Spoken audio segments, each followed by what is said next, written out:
Terry, do you know what week it is? Shark Week.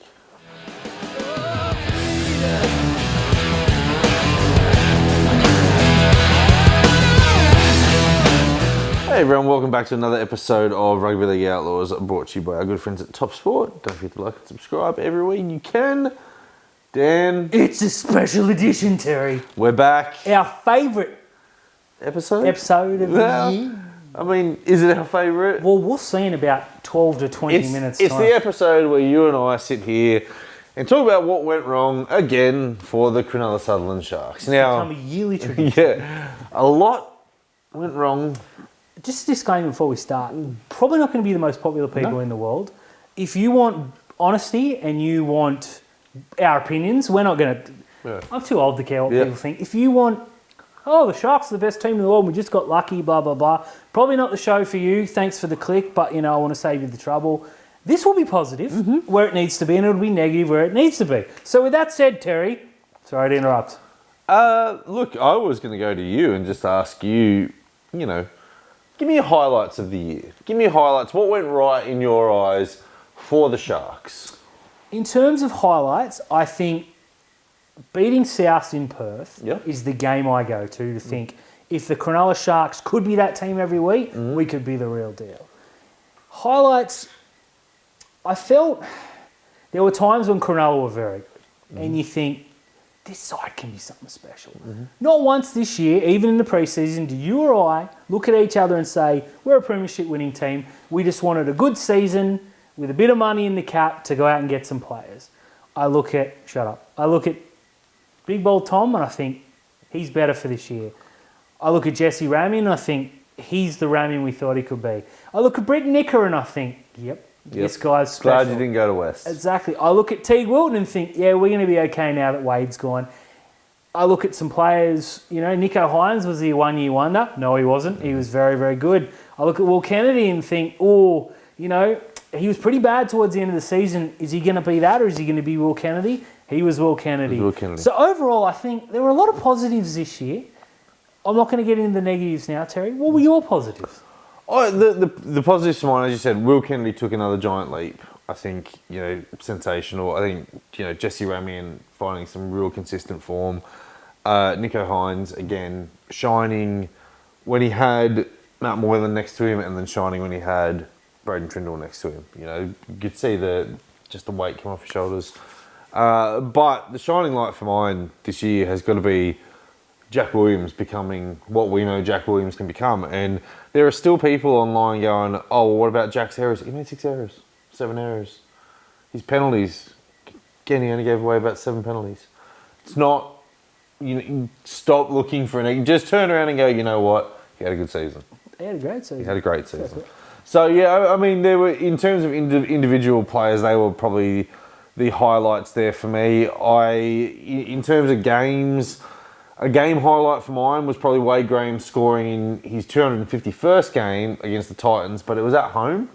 And this was after he put in a show against South Sydney. He was sensational. So good shout. Very, very good game. Great occasion. Yeah, great occasion. Look, I think the game against the Roosters probably stands out as a great win. The Parramatta fight showed a lot as well. Sans Nico, we had a lot of fun. We had the Bulldogs game, both Dragons games. Yeah, there was lots of fun, but there was lots of just what if, And I've said to you a couple of times on our podcast that this year needed to happen last year, and last year needed to happen this year for us to take that next development. But I think I'm gonna try and be positive on this and say that I'm glad Fitz has retained a big chunk of this squad. Because it's not an old squad. So this is a squad that can build together and we've got some nice juniors coming through. However, I would not be upset if 3 or 4 players got tapped on the shoulder and we freshened up the squad that way. I'm very much in agreement with what you said. And there will be times where we don't agree on this. So don't think this is we've talked about this. There is no run sheet. That worked out really well. Yeah, it did. I agree. Earlier in the year, we said we need to re-sign pretty much everyone, and we did. Now, I think there are a few that I won't touch on now. We'll say that for the negative part. I thought we rushed to re-sign, and we probably could have thought, no, we didn't really need to do that. But the positive is that if we need... this in 6 8, 12 months, we go, okay, Sam Stone Street needs to play.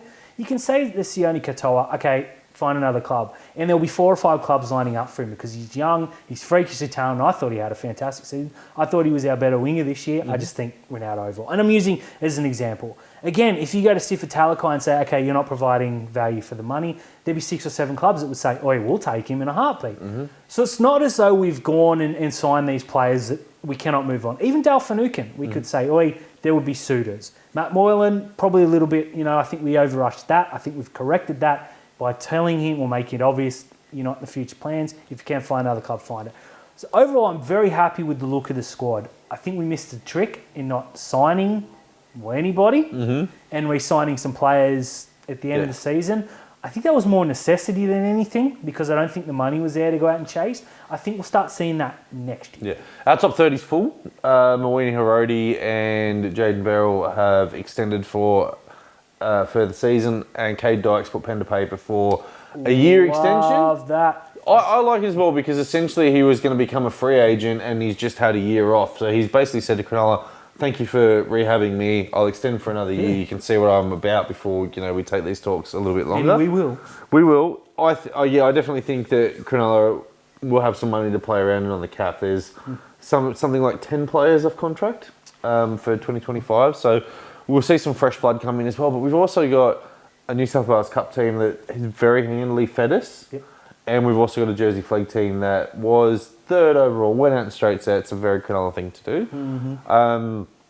So yeah, look, all in all, I think there's some positives that there's definitely some positives you can take away from this year. Like we could score points from anywhere, and at one point in the year we were, leading the league in points, tries, goals, everything. Yeah. So look, good season, but strange ending to the season. Strange ending. I am willing to go on record right here and saying that if we beat the Roosters in round 1 of the finals, it's a successful year. Because all I wanted this year was to win a finals game. Now, I was hoping we'd finish in the top 4, drop back, win that game and play a couple of finals. Didn't happen.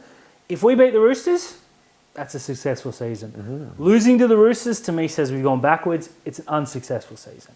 Now, when your season is unsuccessful based on 1 point, in terms of what you accept, I'm happy enough. Making finals after last year, I thought last year felt like a bit of an aberration. I think Nicho Hynes just went, El Tropo and was fantastic. Dragged us to a spot we probably didn't otherwise deserve. This year was a consolidation. I'm, again, on record, if we don't win a finals game next year, there's a real problem. Overall, I was very annoyed with the way we went out. I think it's a tick with an asterisk. Don't we love an asterisk? I tell you what really annoys me about that, and I've gone back, and I don't know why, I went back and watched it again, and the first try of the game, Shani Katoa scores, he's out on the wing, steps all the way back in, puts it down next to the post, and Braden Trindle misses from 10 out right in front. Yeah, he did. Right? 10 out right in front. A little bit of an angle. Yeah, not really. Dan, this is the positive section. You and I could go and have 10 kicks at that, and I'm very, very confident, not in your athletic ability, in mine, that I'd be able to nail it. Now, we get a penalty, 10 in from touch, and Nicho Hynes slots it. Why didn't he take it? That is the question. Why didn't he take it? I don't think he wanted to take it. I think he had to. Now, we saw in the Curry Cup, Trindle missed similar kicks, and then went like 6 from 6 from the sideline after it. Give him all the sideline kicks and just put the easy ones. I agree with that. Yeah, look, there were 4 or 5 situations in that final where if something went right, we would have won. I still believe we should have won that game, and we are the reason we didn't win that game, which frustrates me. Overall, though, just a successful season.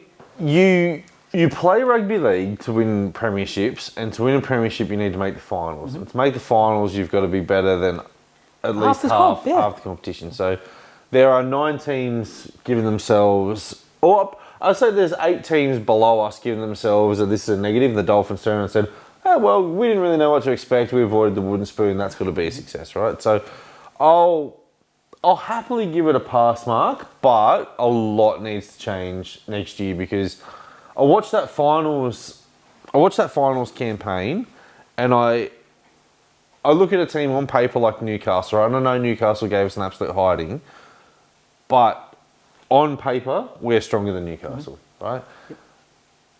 You cannot tell me that Phoenix Crossland is a better player than Blake Bailey, yet Phoenix Crossland had a way better season than him. Yeah.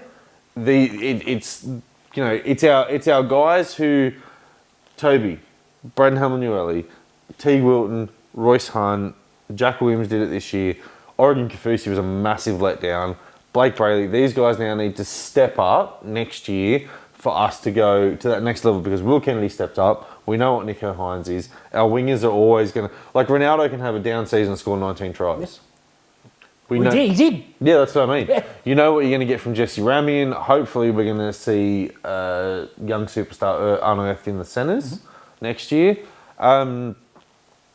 There is a lot to work on, and if we keep going about as we are, then it's just going to be 6th, 7th, or 8th. Yes. But it is. This is the time now in the off season for everyone to just reevaluate, get it back up there. Before we get to the negatives, because that will go on, and we will avoid that for just a little while.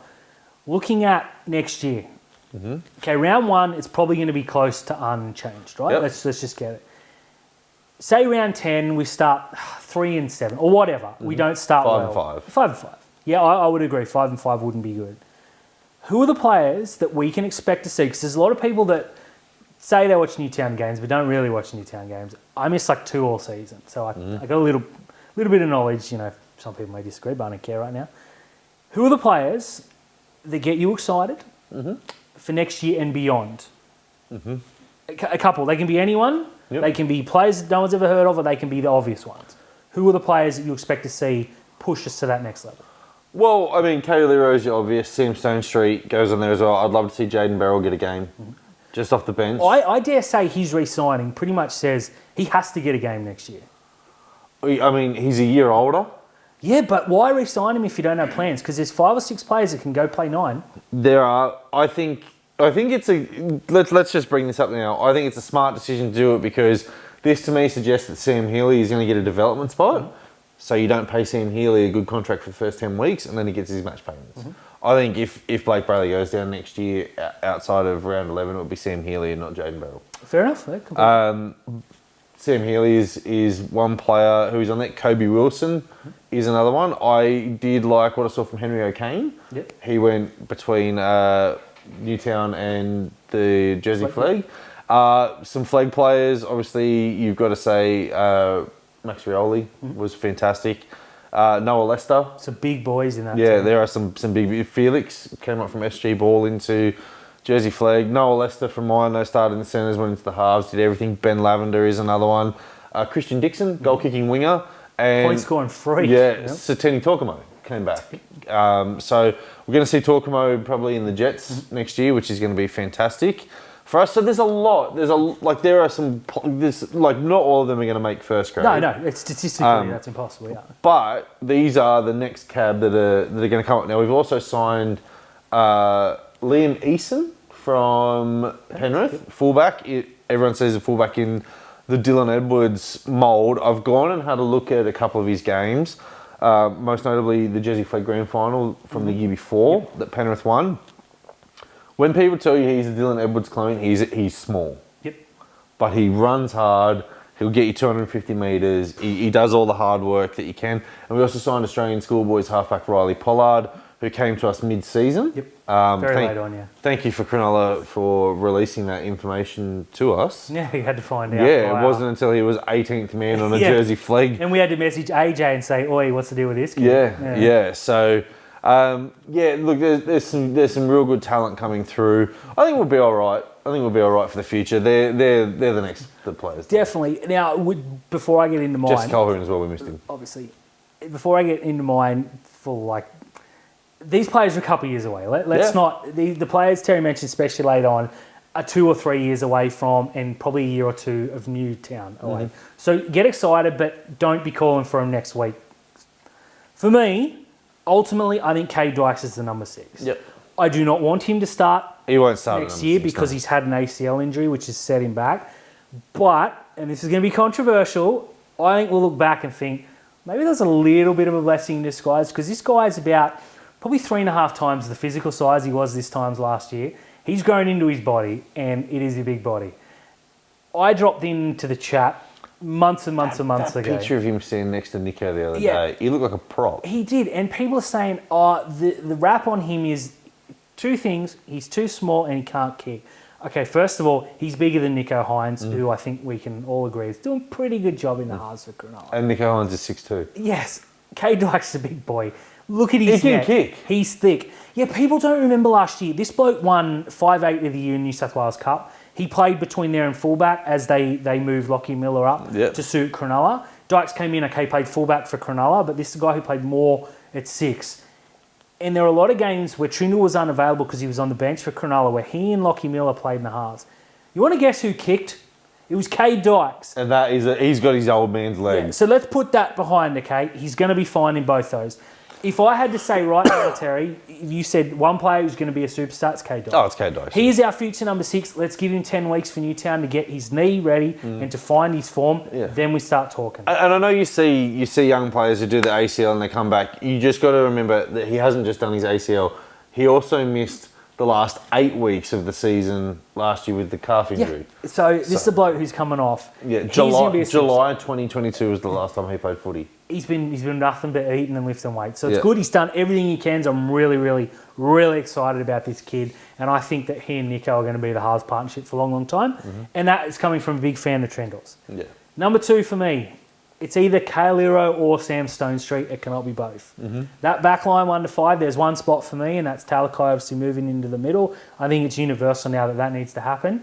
Round 1 next year, I think we'll see Talakai, but I want to see Kyle Iro. No, I think you draw the line and say it's Iro. Talakai himself came out and said Iro is the most exciting prospect. He's a freak. He's better than me. Let's give him a chance to prove it. This is a guy who's been linked with 5 or 6 clubs and hasn't signed anywhere. I think they've just dangled that carrot and said, just wait. I guarantee you if he doesn't play in the first 5 rounds, he's out the door and he's going to Penrith. They wanted him. That says something. Iro or Stonestreet. I think Iro gets a spot. I think Stonestreet's a year away. I think Iro gets the spot. Re-signing Sione Katoa is the insurance for Sam Stonestreet not turning... Sam Stonestreet essentially turning into Stuart Mills. Yeah. Because if Stonestreet rips it up and then gets a couple of games next year, I think you will see... He's not losing his spot. Katoa will get the tap on the shoulder. You said years ago he'll play for Australia. I said he would captain him from the wing. So, great shout. I love it. Now, we know someone who's playing flag, and they said that Sam Stonestreet was killing people in the preseason, and the talk was that he was going to play 27 or 25 games for Cronulla. Now, it didn't happen, and I'm glad it didn't, because we saw in Newtown there were a few errors, as you find from a kid who's playing his first full grade. This is a kid who started on the left wing, went to right centre when we were down in Canberra, back onto the left wing, back to right wing, left centre. That's the disadvantage of Newtown. But he was sensational. They need to say next year, Stonestreet's position is left wing, and he needs to stay there. Or right wing, and he needs to stay there. I'm playing my cards here. I want him to be our future right winger. Iro at left centre, him at right, K Dykes in the middle. Now, which brings me, of course, to Jax Colquhoun, who I think is the best prospect of the lot in terms of he'll play the most first grade next year. Not in the first 6 weeks. I want to say to him, you've had a taste. You did pretty well. You got a lot to learn. Get to Newtown and start bodying people. After 6 weeks, he comes onto the bench. He doesn't leave that Cronulla side for the rest of his career. I think there's going to be a good chance that Jesse Colquhoun could start the year in Wade Graham's spot. I do, because Teague Wilton had a very, very nasty injury. That's very true. And he is going to come back to pre-season a little bit later. So I dare say that there could be the opportunity there for him. I don't want to see something silly like Jack Williams or McInnes or anyone like that turned into it. Wouldn't mind seeing Tobias put back there, because don't forget we bought him when he was a left edge second rower. But he's a prop through and through now. So, but I definitely think there's a chance that Jesse... Talakai might. There's also Talakai, and that gets Iro into the team as well, so I'd be all for that. There's options. It doesn't make us any worse. In fact, if you put Kale Iro into the team, we're better. I 100% agree. I think next year is going to be make or break in a lot of ways. Straight up, I don't think we're going to win the premiership next year. But I think when we do win the premiership in a couple of years, we're going to look back and think 2024 was the year it all clicked. It was a pivotal year. All these players came in. Fitzgibbon's got another off-season under, and I think we're going to see a ruthless side of him that we haven't seen yet. Don't forget, this is a young bloke by coaching standards, and an experienced coach who probably didn't have the stature to say, all right, Moylan, you're out. At the end of the year, I think he did say that, and I think that's the kickstart. I think you're going to see Talakai moved. I think you're going to see play. I don't think Kafusi plays a game next year. He probably shouldn't. I think you're going to see Big Tooks. They're going to look at him and say, do you want to play football or not? I think he's going to get an off season. And this kid's got a lot of talent. He's got a lot of size. And I think by round 10 next year, you'll know whether he's a first grader or not. And I think he'll either get flicked or get picked. Picked or flicked. Trademark. What a thing.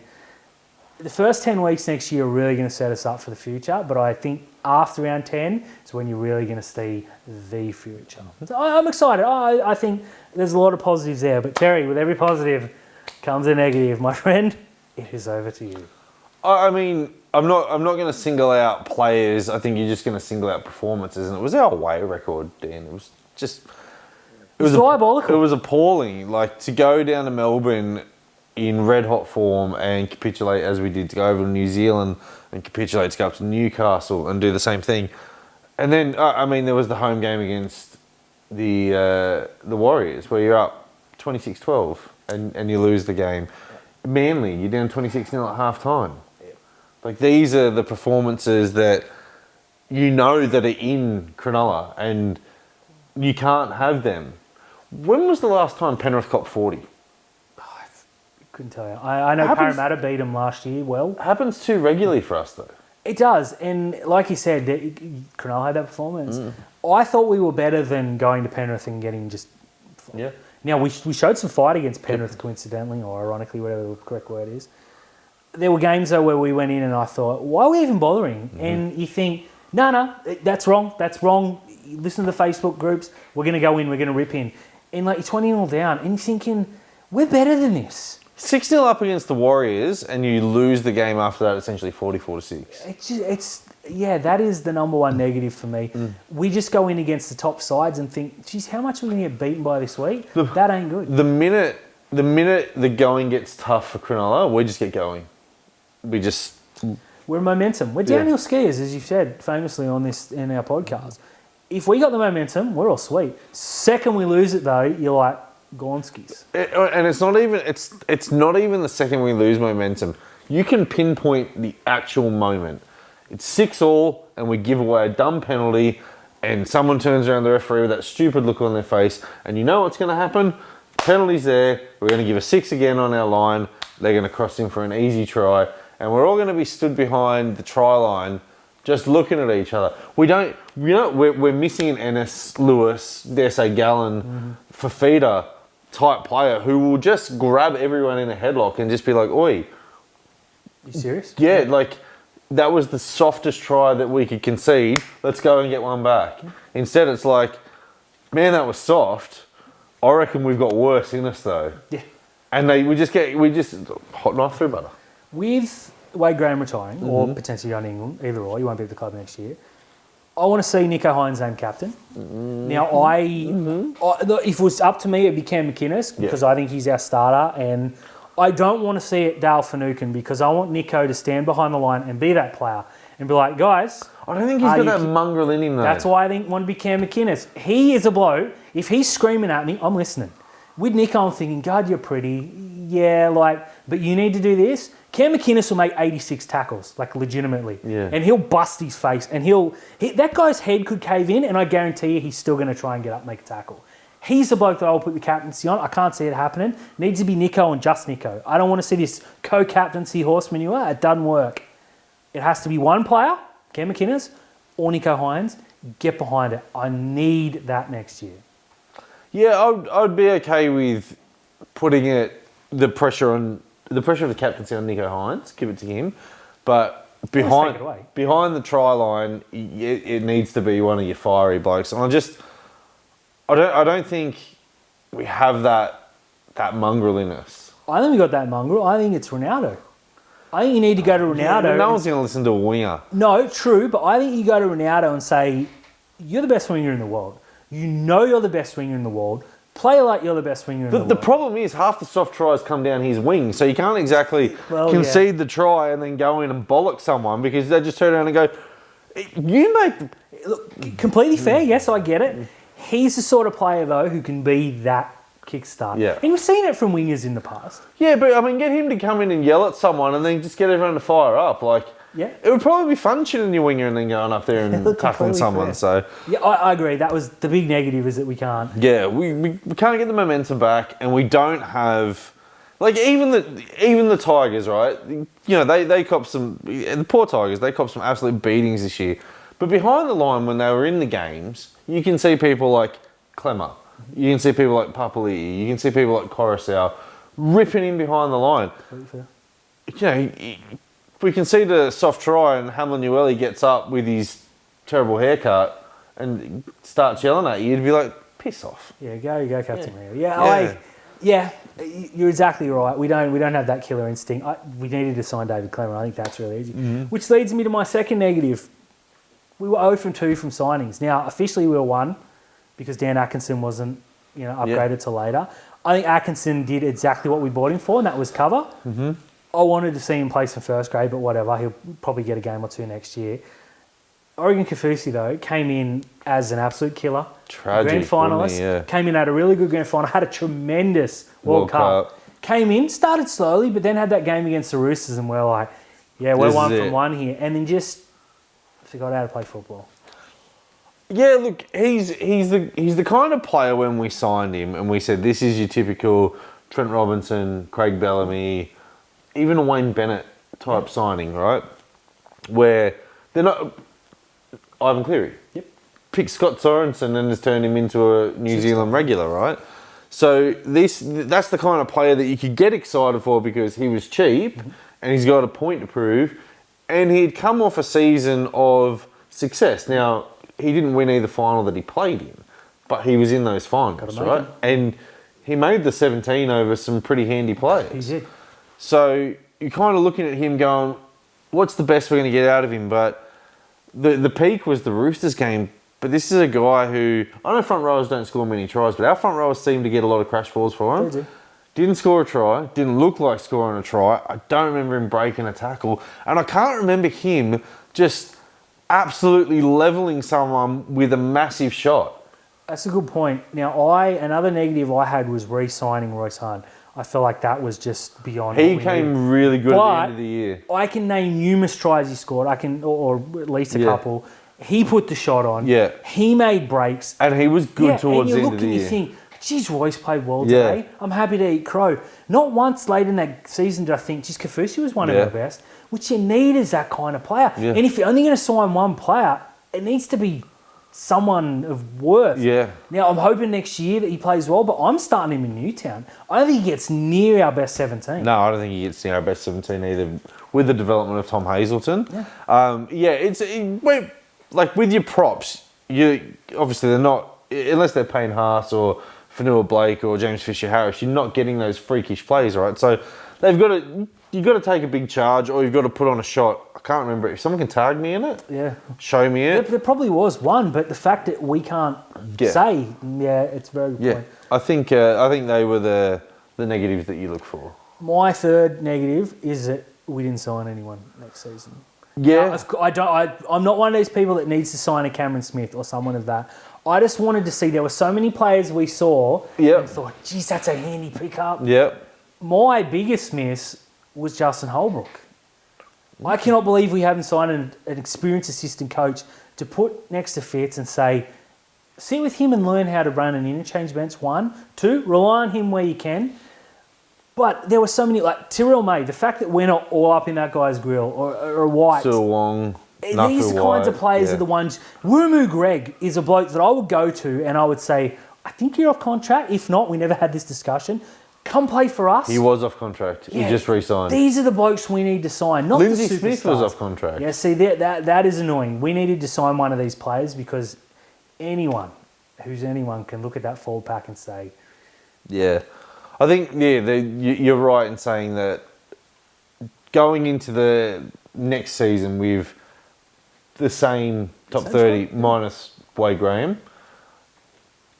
The side we ran out in the final cannot win a competition. Mm-hmm. You add your Euros, your Stone Streets, your Colquhouns and your Dykes. You give them 2 or 3 seasons, then we'll start talking premiership because the team around them... forward pack. You do. you can rebuild a forward pack though. Toby's off contract next year. I think Hamlin Ueli is too. I'm telling you right now, Toby Rudolph, Hamlin Ueli, I'm only re-signing one. Mm-hmm. It's up to them to prove who it is. And right now, I think it's undisputably Toby Rudolph. One, he's about to play. I still think Hamlin Ueli's ceiling's up here. But he's got to stay fit and he's got to prove it. I would go to both of them and say you got 10 weeks. The best player getting a 3-year deal. However, if you're averaging 120 metres and you're the second best one out of it, I'll give you a 1-year extension. Do it again. Completely fair. I think the nucleus of a very good squad is there. Hamlin Ueli has all the potential in the world to go and be an elite prop, like a top 10 prop in the game. But you just wonder where his drive and determination is. Like, he got ran out of Townsville because he didn't want to play, and then when he came down to Cronulla, his attitude wasn't all that good. Then he just flicked the switch. Now he's turned that switch on, but he hasn't made it brighter. He hasn't. And you would never see James Fisher-Harris, Moses Leota, or any of them cutting hair on a mannequin posting on Instagram in a time where you're battling for the finals, right? I definitely think we need to start taking phones off players too, but that's another rant for another time. Yeah. As I was saying though, there's a nucleus of a very good squad. I think 3 or 4 changes of players we have need to go in, and I think we'll start seeing that refresh next year. I think 25 onwards is looking very good. No, I'm excited about next year. But if we run that same team out that we ran out in the final with Dale Finucane back in, and 10 weeks, and we start losing, we don't see changes, there's going to be some very real questions, because a lot of people are still out on Fitzgibbon. I'm very much in that he's going to be our next premiership winning coach. I waned many times this year, and I never thought I'd say that. So right now, as a Cronulla fan, I'm feeling pretty bloody good. I'm kind of happy that Penrith have won the last 3, because you don't feel like you missed an opportunity. 2017, we missed an opportunity. We should have been in the grand final. You know, there were a few times earlier in that, obviously, you'd feel like you missed an opportunities. 2018, I didn't feel that, because I felt that there were 2 or 3 standout teams. I kind of did, because we should have beat the Roosters. There's that. So I haven't felt like we've missed an opportunity, even last year when we missed second. If Penrith drop back, though, and we don't win a finals game in the next year, I'm going to be a little bit like, okay, come on, stop taking the mickey. We need to start kicking on. Because ultimately, Terry, this is about winning premierships. And okay, we finished above, 10 teams? 5 years, are you going to care? No. I'm not going to care. Next year, I don't care. Nope. Next year, I don't care what we did this year. The same as this year, I didn't care what we did last year. So exactly right. Yeah, look, I'm with you on that. I don't want to get into it. You and I will discuss on our podcast the players individually and at length as who was good and who wasn't.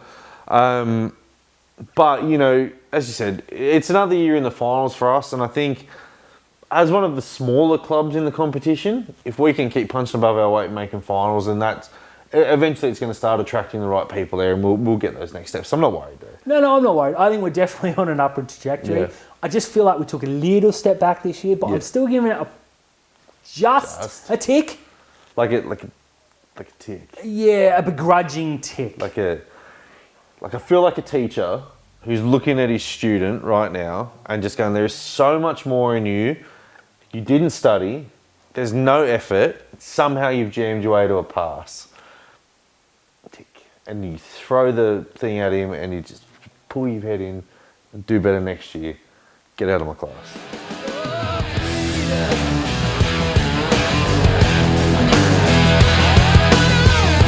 Hey everybody, thank you for tuning in to another episode of Rugby League Outlaws, brought to you by our good friends at Top Sport. Don't forget to like and subscribe, give Dan and I the feedback.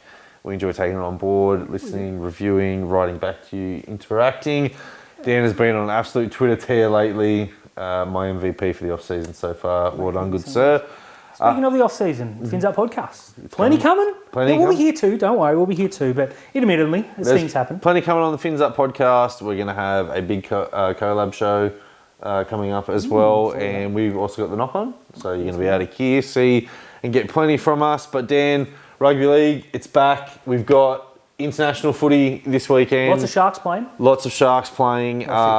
Men's and women's. Also as well, side note, Sydney Kings are back. And the off-season's not all too bad until we get into January.